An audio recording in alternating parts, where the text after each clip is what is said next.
हर्षद मेहता का कहानी जानते हैं ना? पहले जमाना में वो पॉसिबल था, अभी नहीं है।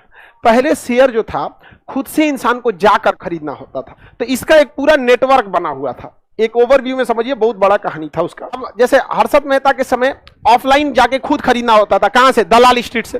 वर्ली है मुंबई में, एक जगह का नाम है क्या? वर्ली। जैसे पटना में अभी कहां है? मुसल्लापुर। उसी तरह मुंबई में वर्ली, वहां पे जाके खरीदना होता था। अब हमारे पास इतने विद्यार्थी हैं, इतने लोग हैं, अगर हम जाके कह देंगे कि तुम लोग सब लोग जाओ धड़ाधड़ जाके रिलायंस का शेयर खरीदना, चिल्लाने लगेगा सर रिलायंस रिलायंस रिलायंस, धड़ाधड़ शेयर किसका बढ़ जाएगा? रिलायंस।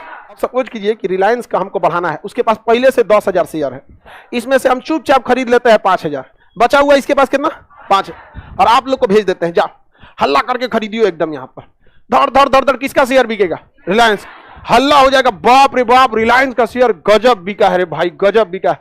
तुरंत वैल्यू क्या हो जाएगी? बढ़ जाएगी। अब वैल्यू बढ़ेगी तो सबसे ज्यादा फायदा किसको? हर्षद में। अकेले पहले से बैठ लेता कितना? 5,000 लेके पहले से बैठा, जानबूझ के ये क्या करता था? रेट बढ़वा देता था। किसी का कंपनी का रेट गिरवाता था गजब तरीका से। वो जैसे किसी कंपनी के सपोज कीजिए इसी का गिराना है किसी का, तो 10,000 शेयर है ना, अपने आदमी से कह देता था किसी से 100 को खरीद लो, 400 खरीद लो, 500 खरीद लो, इसे कर करके इसमें से कितना ले लेता था? 5,000 खरीद लिया। अचानक सबसे कहता था कि आज 5,000 बेच दे। अब किसी कंपनी का शेयर अचानक से कोई 5,000 धड़ धड़ धड़ धड़ हर आधा घंटा 15 मिनट में बिकने लगेगा तो क्या होगा? कंपनी का शेयर गिर जाए, वैल्यू क्या हो जाएगी? गिर जाएगी। जब गिर जाएगी तो खरीद लेगा। आओ यहाँ पे, बहुत खतरनाक उसका दिमाग था। और वो ना कई और चीजें भी किया था, उसके पास इतना पैसा कहां से आया था? तो उसका दिमाग तो ये था खतरनाक वाला। अब बैंक से क्या कर लेता था? लोन लिया था। तो बैंक लोन आपको लीगल कामों के लिए देती है, इलीगल के लिए नहीं। लेकिन बैंक इतना ध्यान नहीं दी, क्योंकि बैंक का पैसा डुबाता नहीं था, तुरंत क्या करता था? रिकवरी दे देता था। लेकिन होता तो गलत ही था। इनसाइडर ट्रेडिंग करने लगा। इनसाइडर ट्रेडिंग क्या हो गया? कोई ब्लैकमेल कर रहा था उसको।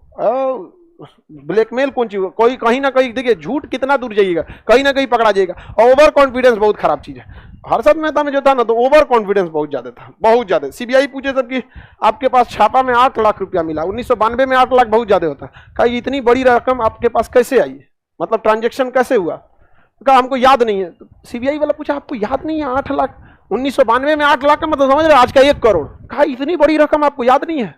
उसने कहा कि आपके लिए बड़ी होगी, मेरे लिए नहीं। अरे मतलब सीबीआई अफसर के आगे बैठ के आप इस तरह का नौटंकी कहिएगा। आप किसी केस में फंसे हैं, तनी दरोगा से बैठिए ना, वो कुछ और लिख दिया ना, कुछ भी लिख दिया तो आपको कोर्ट से साबित कराने में 10 साल लग जाएगा। क्योंकि कोर्ट गलत नहीं है, कोर्ट के पास इतना भीड़ है ना कि कोर्ट कर क्या सकती है आपको, वो लिख देगा तो आपको साबित करते करते कितना लग जाएगा? 10 साल लग जाएगा। यहाँ पर तो उलझना नहीं चाहिए, ये उलझ जाता था उससे, तो बहुत ज्यादा। इनसाइडर ट्रेडिंग किसे कहते हैं समझिए। अब कोई कंपनी है, अपना शेयर कब बेचना चाहती है या कब शेयर लाना चाहती है, यह कंपनी के बड़े बड़े लोगों को पता रहता है। सीईओ को पता रहेगा, सीएफओ को तो पक्का पता रहने वाला है, एमडी को पता रहना है। जैसे सपोज कीजिए हमें शेयर लाना है, तो हमारे कुछ खास लोगों को पता रहेगा कि शेयर कब। आप लोग को पता है? नहीं, लेकिन खास आदमी को पता रहेगा कि शेयर कब आएगा। और आपको पता है क्या प्राइस रहेगा, लेकिन कुछ खास खास लोग रहेंगे उनको क्या रहेगा? पता रहेगा। सीएफओ जो रहेगा उसको क्या है? कंफर्म पता है। ये सब सारी जिम्मेदारी किसकी रहती है? सीएफओ और एमडी से तो कुछ छुपता ही नहीं है। सारा पैसा का लेन देन किसके पास रहता है? सीएफओ, सीईओ, सीटीओ और एमडी सबको क्या रहेगा? पता रहेगा। अगर इसी में से कोई बाहर निकल जाए और अपने किसी रिश्तेदार को बोल दे कि देख इतने तारीख को शेयर आएगा, इतने पैसे का रहेगा, रेडी रहियो, तो उसका रिश्तेदार क्या करेगा? फटाक से खरीद लेगा। और ऐसा आदमी को करेगा जिसको कुछ पता ही नहीं है, सारा पैसा इसी का रहेगा, खरीदवाएगा किसके नाम पे? रिश्तेदार के नाम। इसे क्या कहा जाएगा? Insider trading. जब कभी कंपनी के गुप्त सूचनाओं को कंपनी के ही अंदर से लीक कर दिया जाता है तो उसे क्या कहा जाता है? Insider trading. बहुत खतरनाक होता है इनसाइडर। कंपनी डुबा देगा। समझ में आएगी नहीं? कंपनी नहीं डुबा देगा, आराम से डुबा देगा। अब सपोज कीजिए ना कि हमको ले आना है 10,000 शेयर, तो सीएफओ को पता होगा कि नहीं? वही बैठ के फाइनेंशियली डिजाइन किया होगा सीएफओ, एमडी को भी पता ही होगा, सबको पता है 10,000 से।